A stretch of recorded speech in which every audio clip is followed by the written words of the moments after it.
You are now listening to the Brothers and Lovers Podcast. Welcome.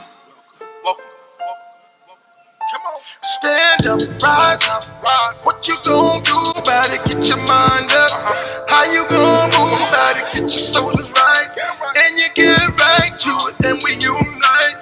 Cause we gotta fight. Shall I stand by my brother's side? If he's wrong, I should tell him why. Enter battle, we shall ride. Let the world feel our battle cry. Stand up, rise up, rise. What you gonna do about it? Get your mind up. How you gonna move about it? Get your shoulders right. And you get right to it, and we unite. Cause we gotta fight. Stand up, rise up. What you gonna do about it? Get your mind up. How you gonna move about it? Get your shoulders right. And you get right to it, and we unite.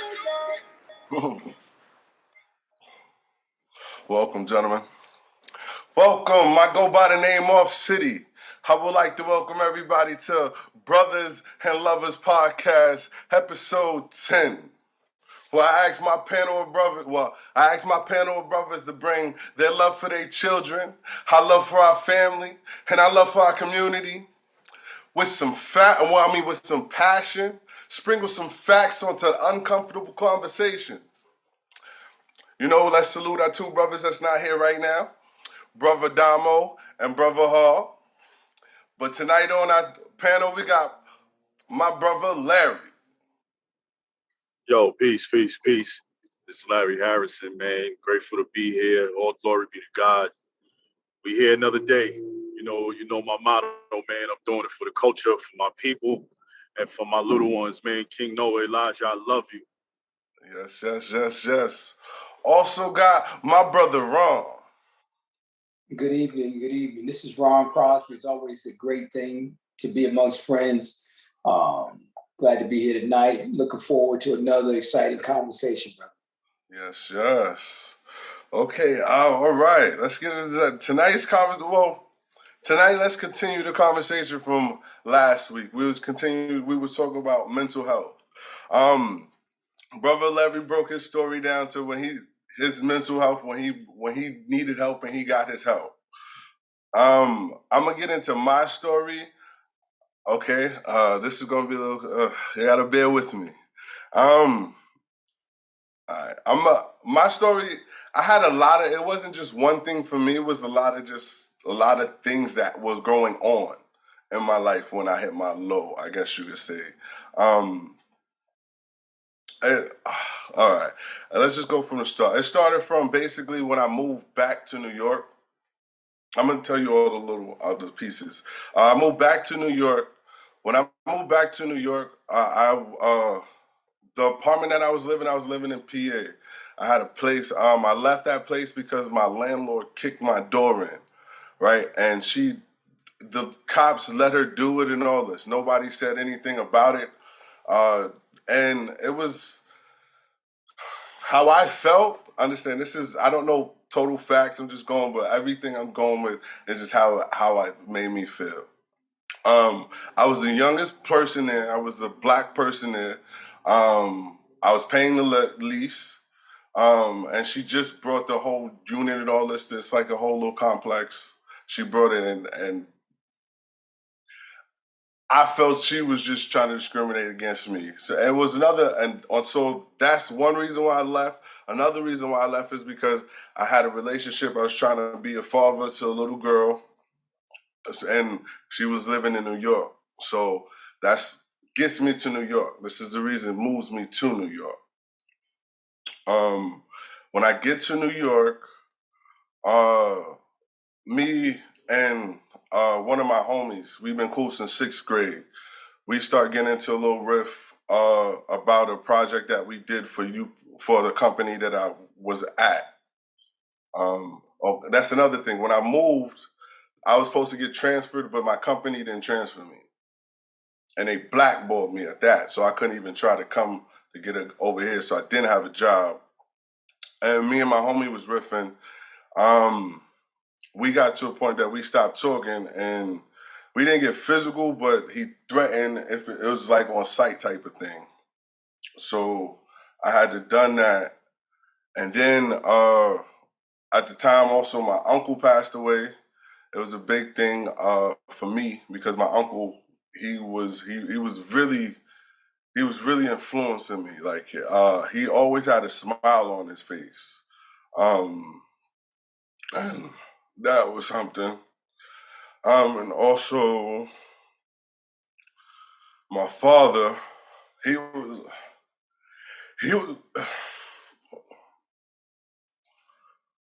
oh, my father, he was locked up. I know that a lot of people, that may not affect, but to me, that affected me because how my father raised us. He raised us, like, his big thing was he didn't want his boys going to jail. He was very militant. He was very focused, and he was militant to us. And that was something that was, I took key to. Like, my father he was my muscle man. And then the reason why he went, not the fact that he went to jail, but the reason why he went to jail on topics that he was raising us to look out for. Watch who you deal with. Never put yourself in a predicament that you are that you have to do something that you don't want to do. Stand strong in what you feel.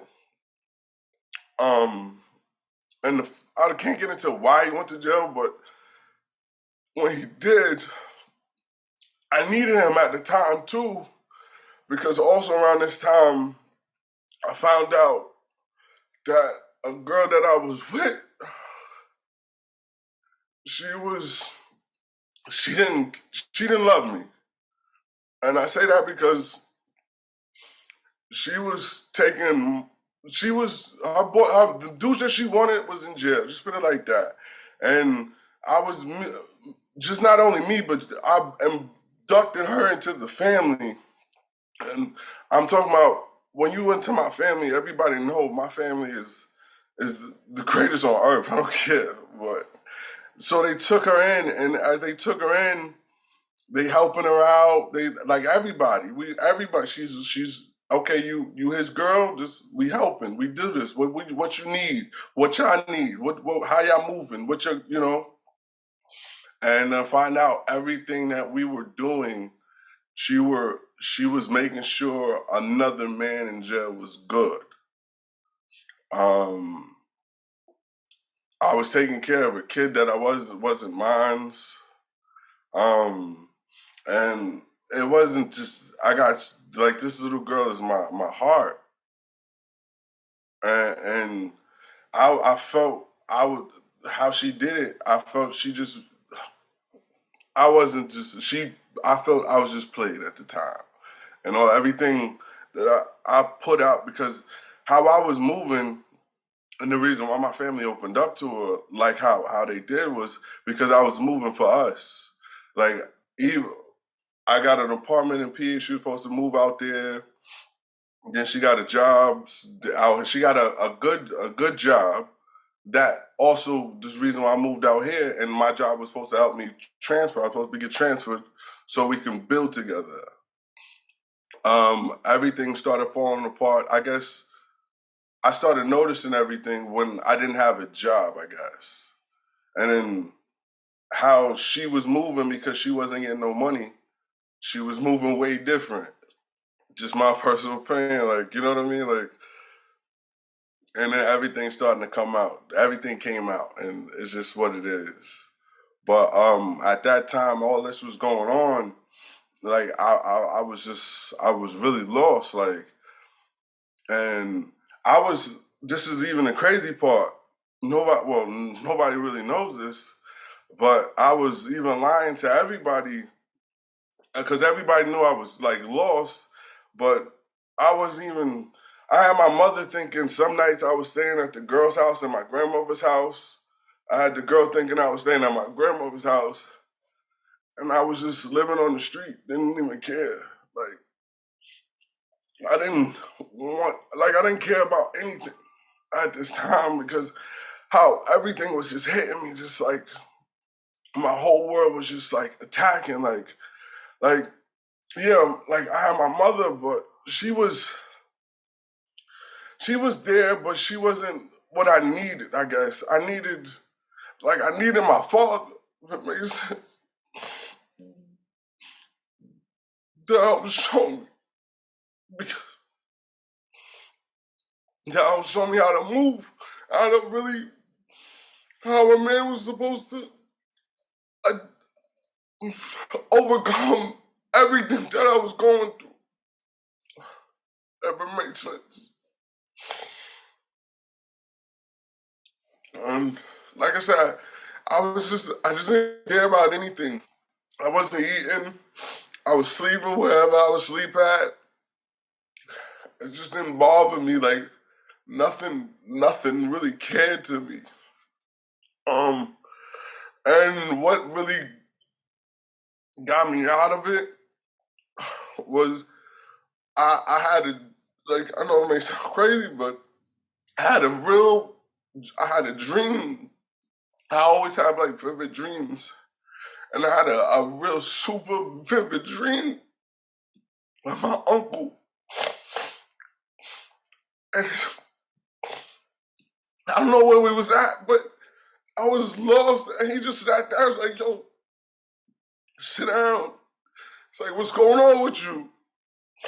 And I'm trying to, just give him because nobody knew what was going on with me because I just felt like nobody cared, right? You know what I mean? Like before the question, remember if we had the show and everybody was like, do you really care? Like, what's going on?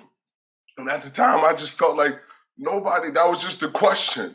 That was just, hey, hey, what's up? That was just the question. So I didn't think nobody cared. But at the conversation I had with my uncle, no, he sat down and he just hounded me. He's like, I see you. I know what's going on. It's like, you're sleeping on a bench right now. Why you ain't at your grandmother's house? And he's like, even if you don't want to go there, why don't you go to your mother's house? Why don't you leave? Why don't you do this? Like he was just giving me stuff, and everything he was doing, I was trying to talk it down. Like every excuse, and I understand this is a conversation, and this guy has passed.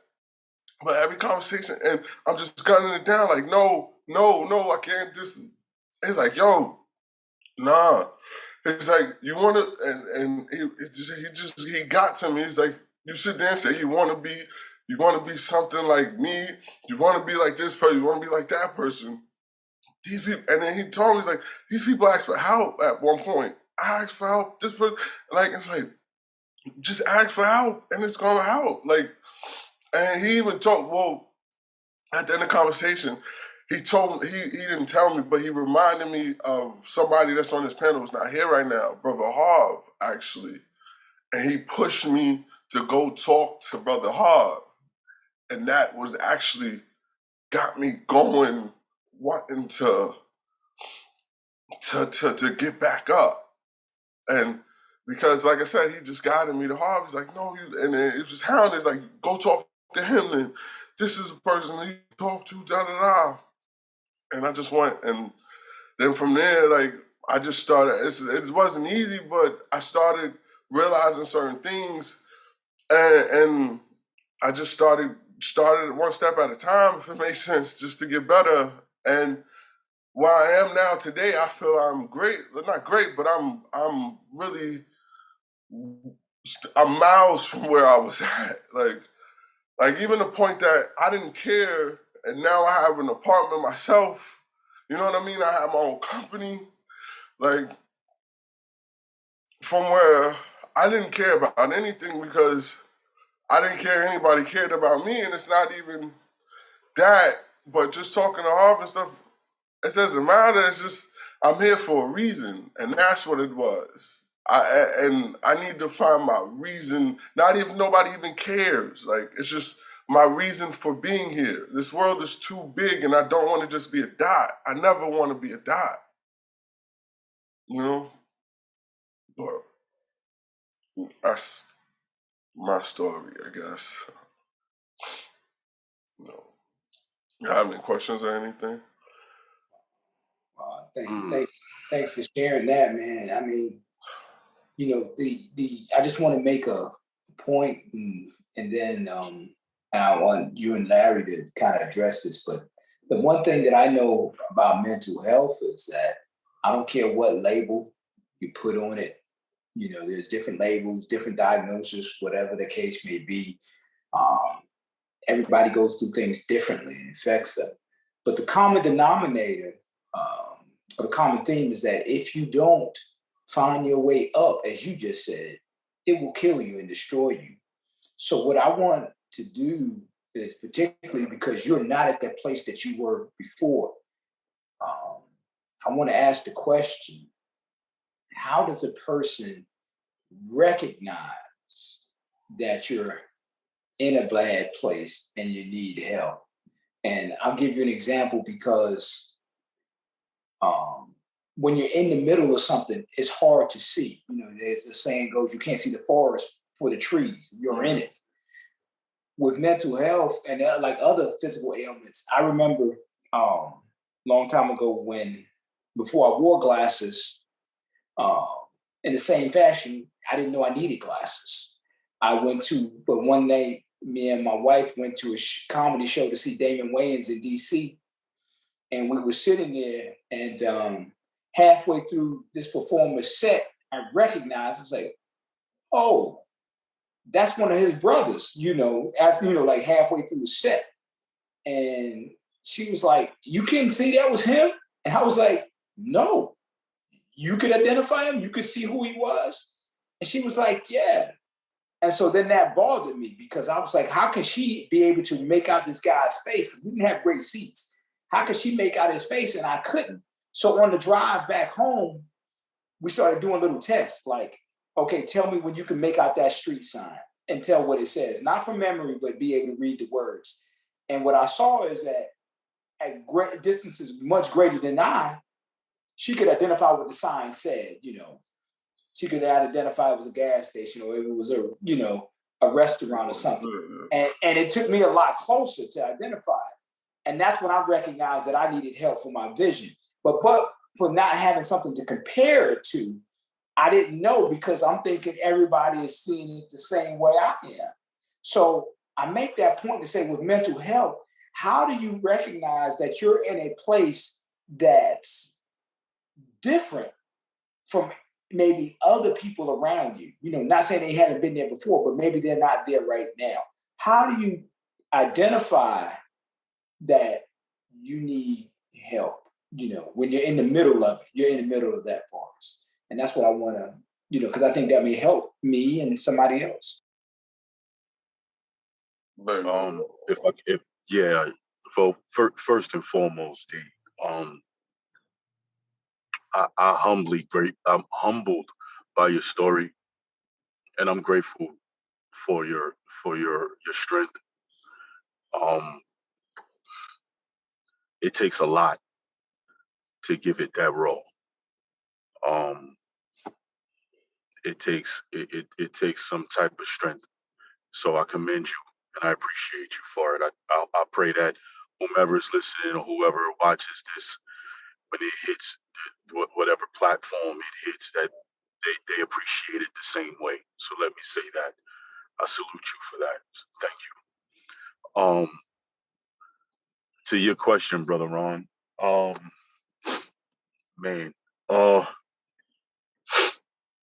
sometimes you don't. And it can go either way. And I'm sorry that this answer might not speak definitively to it, but I'm gonna answer it the best way I can. Depending on what it is you're struggling with, what it is you're battling with, or what leads you down that dark place, there are sometimes just the one thing that we tend to do, and I say we because I'm speaking about those who have suffered from any form of mental health, like I've suffered from. You live in a place of denial, and you see the things changing around you, and you point the blame at the things or people around you, and you blame them for changing, and you believe that you are staying the same, and that's not what's actually happening. Because the one thing that no one on 2 feet wants to admit openly is that they believe that something could be wrong with them.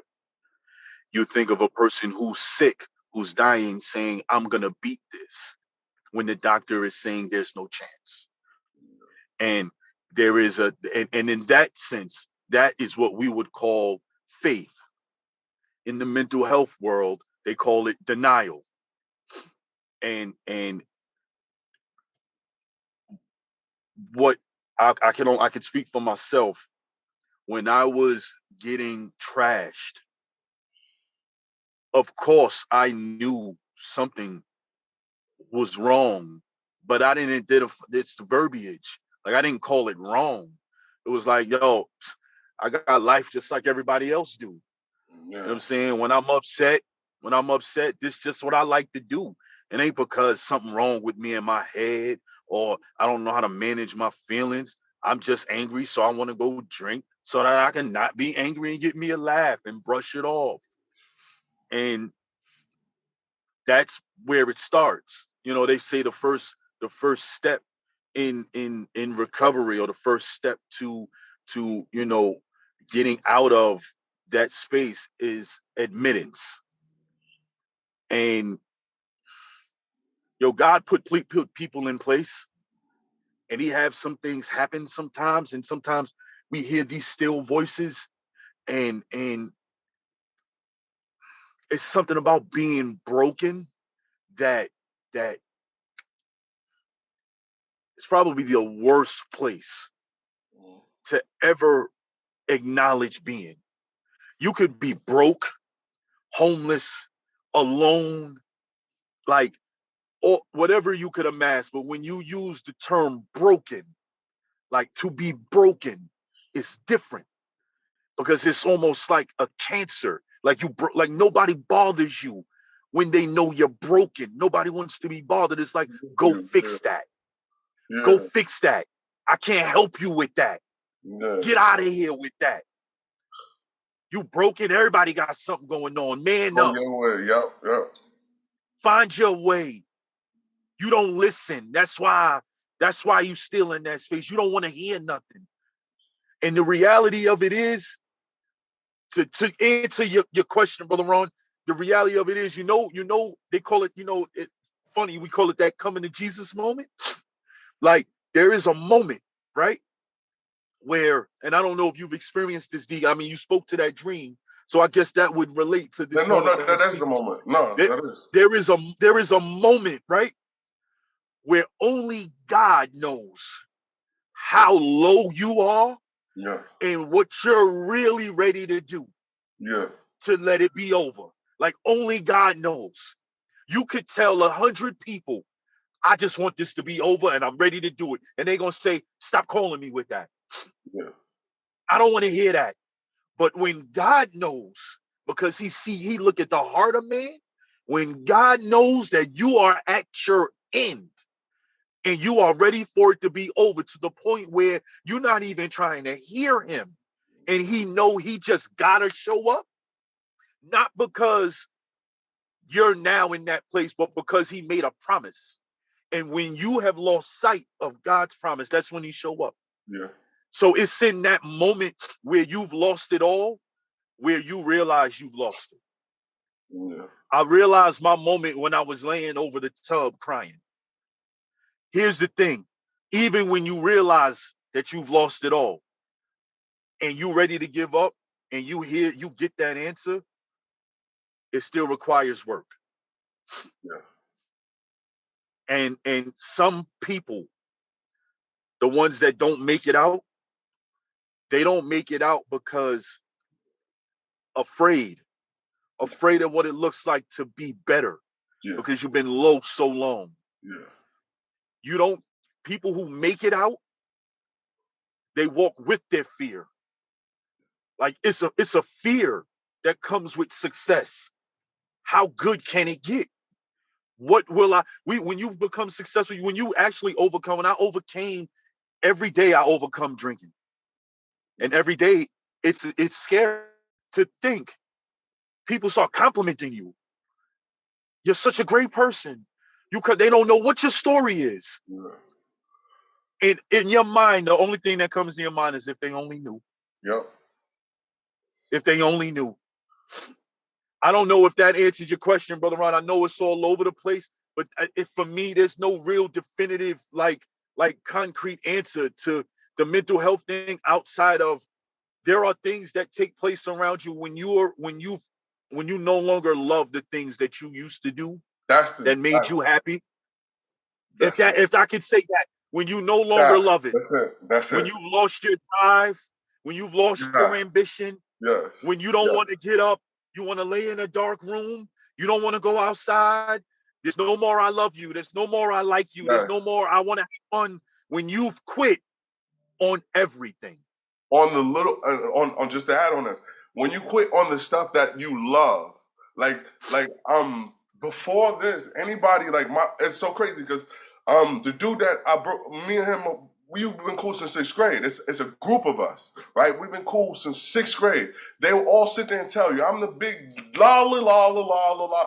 I'm always happy. I'm always making everybody feel good. Because I always love life, and don't think I don't love life, but life is joyful to me. You know what I mean? Like, I'm growing up, life always been joyful to me. It was always every day. I always wake up trying to learn something new. I'm always, hey, I messed up yesterday. I got to be better today. Just that's how I always looked at it. And when I got to this point, and at least when to this dream happened, I didn't care about anything. I did not care about a thing. In life, I noticed that I wasn't happy about life. And then it was certain people that I was around, I gravitated to, that I personally knew they didn't enjoy life like I enjoyed life. You know what I mean? So it wasn't, I made sure it's mental, but I made sure mentally I gravitated to people who didn't want the high vibrations, who loved the low vibration vibes. Like, you know what I mean? Like who only life is just a bottle and a bag. Like, you know what I mean? And these is people through my life I've been pushing, because who I am, I'm always pushing people. And once you don't want to be pushed no more, you could leave. Like, I don't make you come into my life. I don't keep you here. You can leave out anytime. You know what I mean? And I just knew those are the type of people who I was pushing away. I made reasons to go hang out with. Hey, I ain't hear from you in like 3 years. What's up? I'm coming over. Like, you know what I mean? Like, and that fed into it all. But when I got to the point where, like I said, I was sleeping on the bench and I didn't care.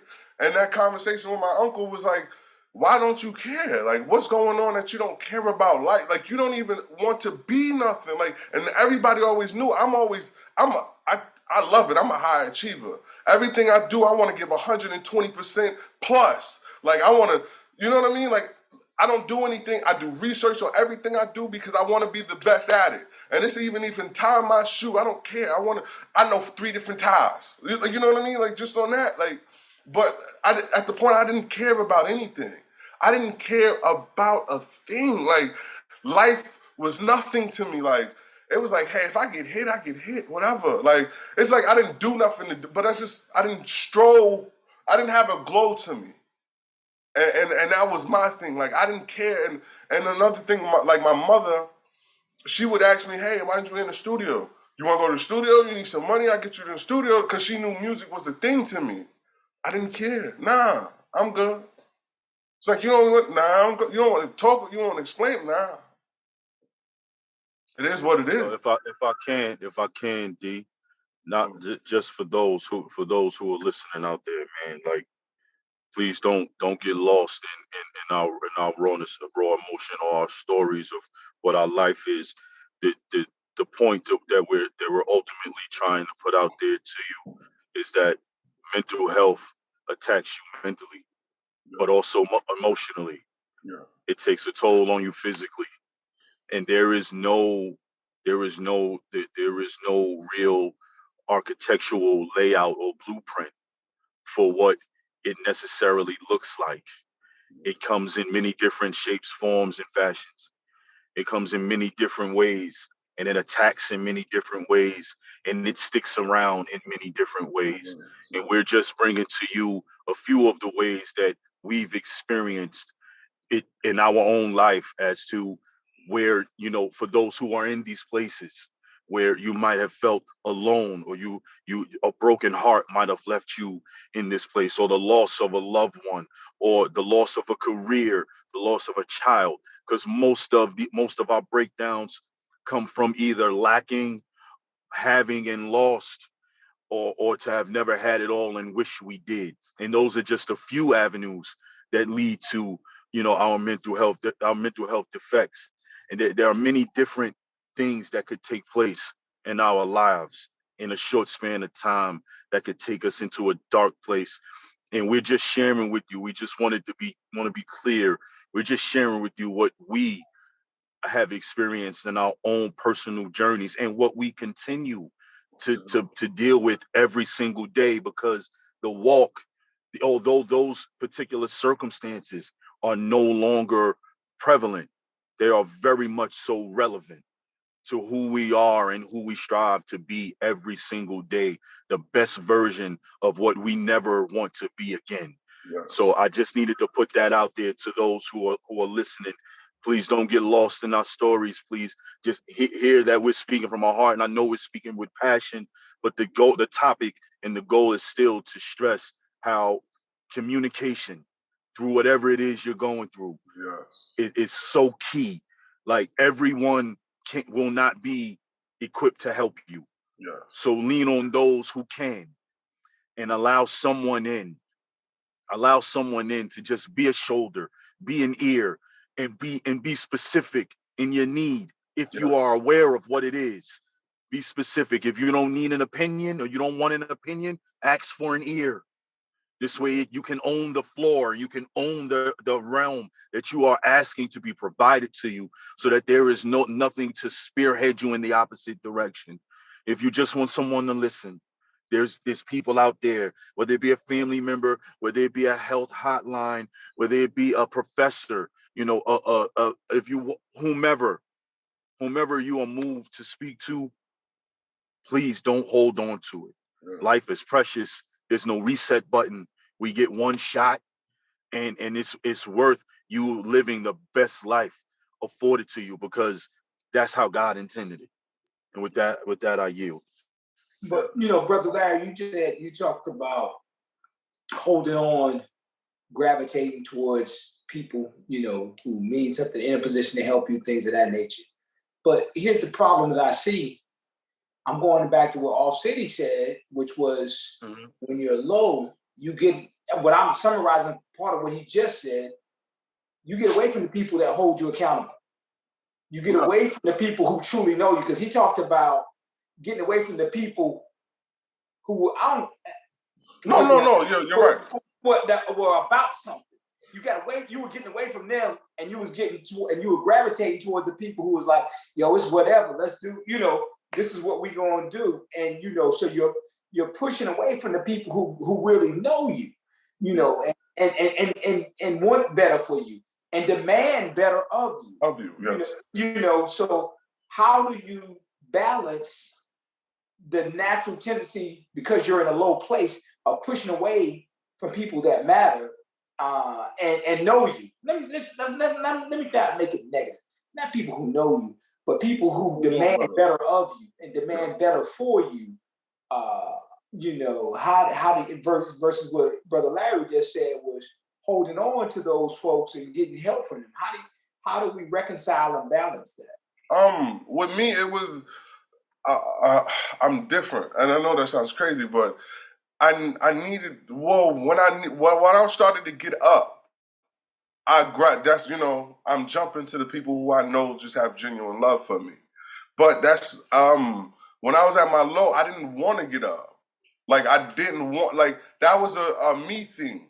That's why I stayed away from those people, because I didn't want this. Like, no, why? What's the point? Like, you know what I mean? Like that's how I was looking at it. I was looking at life like, what's the point, bro? I'm just here. Like, just when I'm about to be gone. When it happens, I'm gone. Like, you know what I mean? Like what I'm so like. It was a more of a, why am I so special? Like, what makes me special? I'm just a normal person. Like, nothing special about me. Like, people die every day. I'm just the lucky one that didn't die yet. Like, that's how low I really was. Like, and the like Brother Larry was saying, it's a point. You get to a point, and it's a point that you get to that you're gonna either continue, or you're gonna figure out the help. You know what I mean? And that, it was, like I said, to me, it was the dream when I was talking, because I couldn't escape it. You know what I mean? And I couldn't, because it was like how I looked at it was, I was talking to myself in my uncle's form.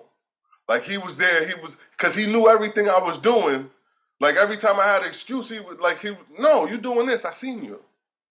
You know what I mean? So it's like, oh no, you saying you was over there though. Like, you know what I mean? So he was, all my excuses, he was just, I see this.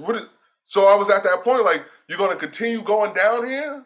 You know where this is going, or you gonna really try and do better? You sit there and say you wanna be a part of this elite group. You can't be part of this elite group if you're doing this.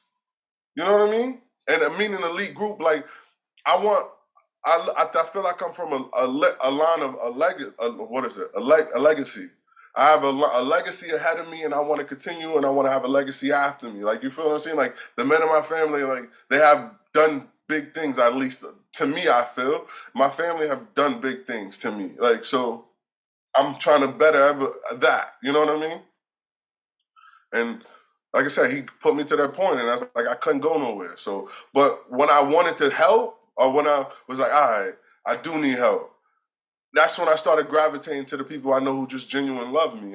And you know what I mean? Like, and it wasn't even just that. It was, like I said, he told me to go to Brother Harb. It really is crazy. Like, it's not crazy, but he told me to go talk to Brother Harb. Like, yo, just go have one conversation with him. After the conversation, just be 100. He told me, like, just be 100% with him. Just have one conversation with him. Whatever you do after that, I'm with you. And you know what I mean?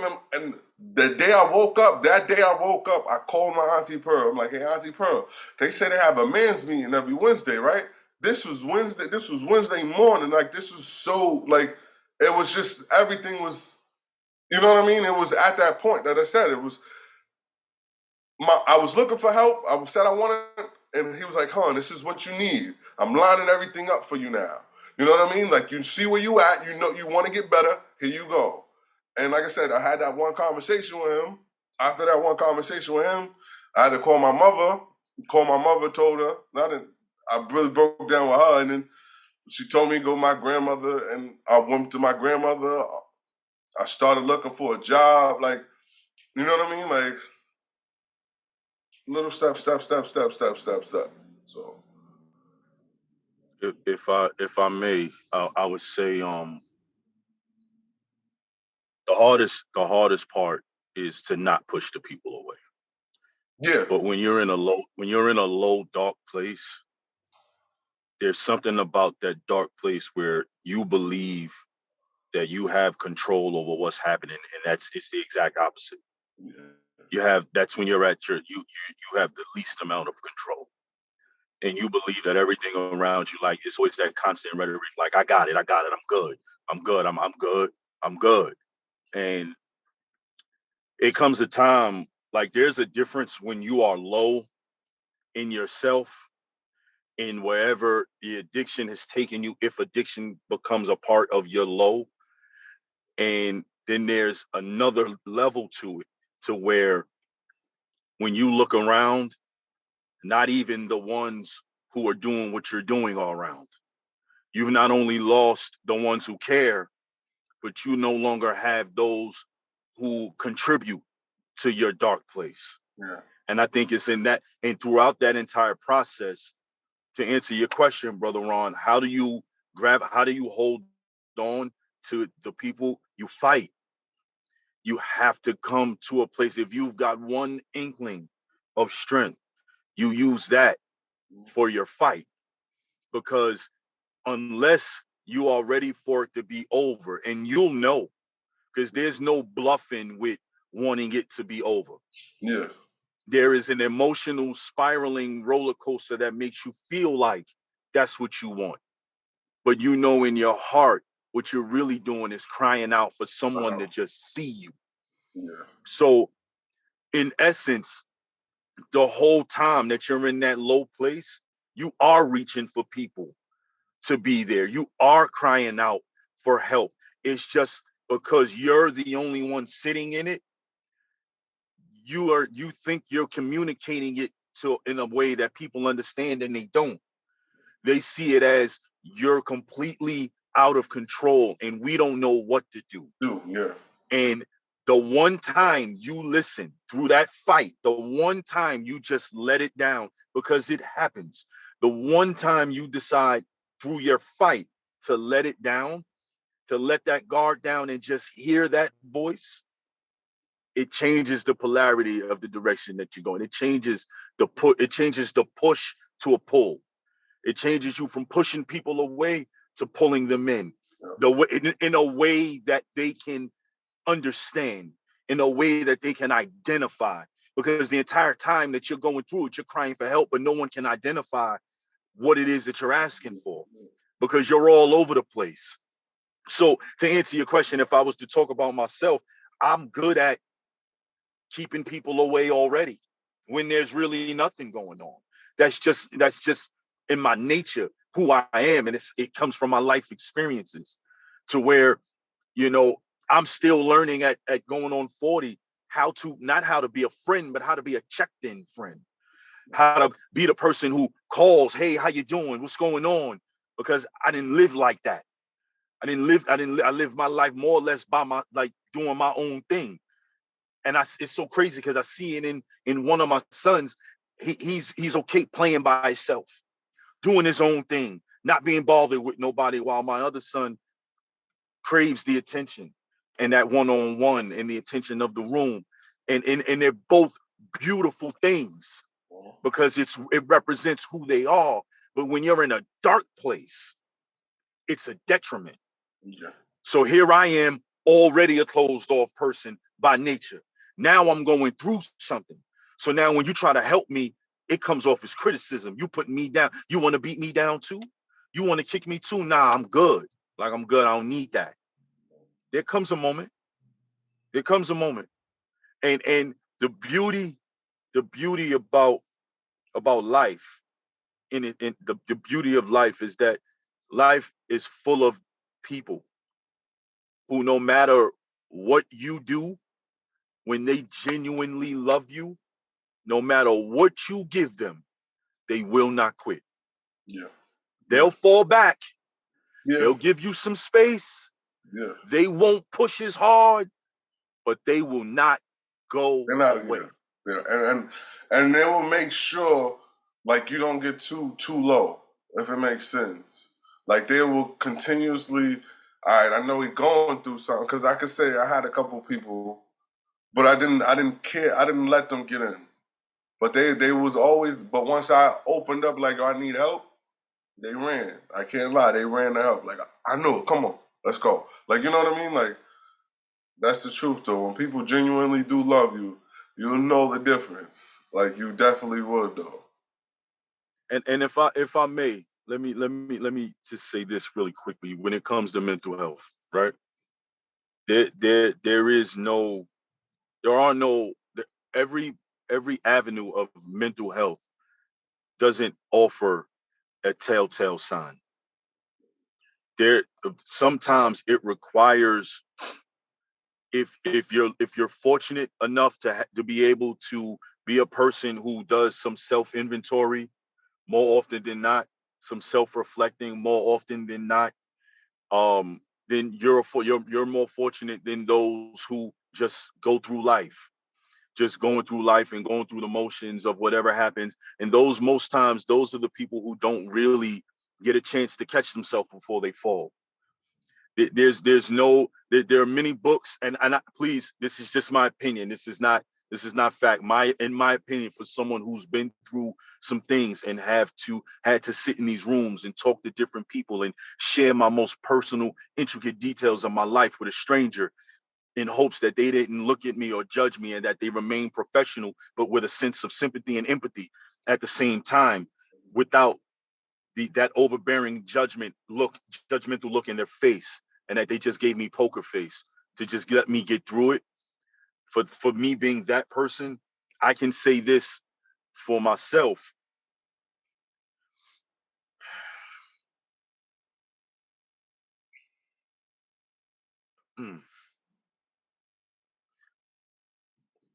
There's a place where you get so low, like, when they say rock bottom is light.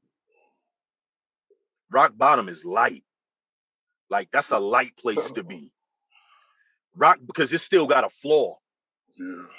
There's a floor at rock bottom. But I'm talking about that place where the fall never stops. Yeah, that's what it is. It's just an empty abyss of a fall. Those are the people. If y'all out there, even that empty abyss has a floor. Yes. One mustard seed of faith can create your floor that you start at to get out that place. Really, Did everyone see that? Sonia? Sonia, are you there? Yes. Hear me? Yes, we can hear you. We can hear you. We can hear you. Welcome. Thanks for tuning in. You're welcome. Thank you. So I came in on this gentleman off city.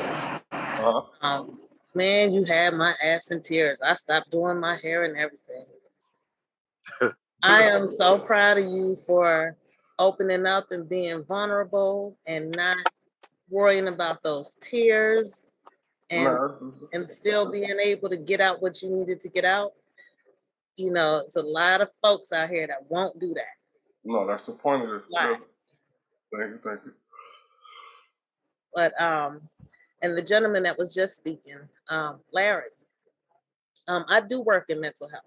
So I was listening to you as well. And I have to say that most people that work in mental health live in the dark. Most people that work in mental health have the biggest issues. And we spend so much time trying to better other people that we forget to take care of ourselves. Oh, yeah. I've caught myself a few times because I had things to do. I had to raise children, had a job to maintain, and so I'm pretty strong-willed. So I've always managed to keep myself from actually falling. But I look at the people I work with and the things that they deal with, and it's sad because people who really have mental health issues depend on these people to help them. Yeah. But when they leave that office, oh my God, they're a mess. They're a total mess. Just a ticking time bomb, just waiting. And who do they turn to? They can't turn to their colleagues because they don't want to be judged, even though most of them are dealing with the same stuff. Yeah. So I've always tried to avoid this group with Alonzo. I was on his last call, but I was like, I don't never see no woman. I ain't getting ready to go up there. For some reason, I just got on Facebook and I saw a Zoom meeting. I was like, let me see what the hell they talking about today. Probably bashing women. And man, as soon as I got on, I saw Off City talking and crying. I'm like, oh God, no. No. I'm usually not moved to tears by too much. But your story really got me. And I'm glad that you found it in yourself to want to lift yourself up and get back on track. You know, a lot of people don't have it in them to, you have to, before you can receive help from anyone, you have to find that help within yourself first, because can't nobody heal you but you. Yeah. And you have to find that love within yourself to allow yourself to receive that help. Yeah. You know, and I've been through some shit in my life, you know, lost a son, 2 weeks later, lost my mother. You know, I've been through a lot of stuff and was still pregnant with my child's twin. You know, I lost one, I kept one. And during the pregnancy with the twin, which is my daughter, I had to go bury my mother. Week after that, my dad's brother died. So it, you know, I was like, there was ever a time for me to just throw my hands in the air and say, screw it. That was it. But, you know, my kids were my antidepressant. I knew I had too much to do. And that allowed me to thicken my skin a little bit more. But at the end of the day, no matter how thick my skin is, no matter how much I can tolerate, you know, I still have my moments. You know, I'm single for the past few years. All my kids are grown and gone and live in another city. And, you know, sometimes I sit back and think, damn, I should be closer to family. But I like my peace. You know, I'm like Larry was saying, I'm just naturally withdrawn from folks. I come to you when I'm ready for you. I don't like people in my space. I don't like people in my face. You know, I'm like a cat. I come to you when I'm ready for conversation. You know, but whatever it is you're doing for yourself, keep it up. Keep it up. You are your biggest supporter. Trust me. It's good to have a support system, but you have to be your biggest supporter. No, that's true. That's true. Okay. And I like that tree in the back. I have the exact same tree on my wall with no damn pictures. Wow, this is a love tree. That's why. Oh, damn, that explains it. Nah. All right, thank you for calling in. You're welcome. Thank you, Sonia. You're welcome. All right, guys. I don't want to. Anybody want to say anything else? I don't want to really leave it. I want, first and foremost, I would like to say thank you to Sonia. Your input was great. Thank you for having the courage to come on and share this space with us. It's been a ride. You know, it's so funny. I just reflected really quick on where we started. We were like laughing and joking on our first couple of shows. And then we get to this place where it's like, City, not for nothing.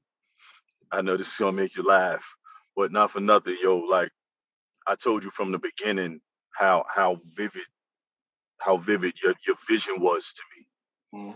So I'm not surprised that the first real hardcore, like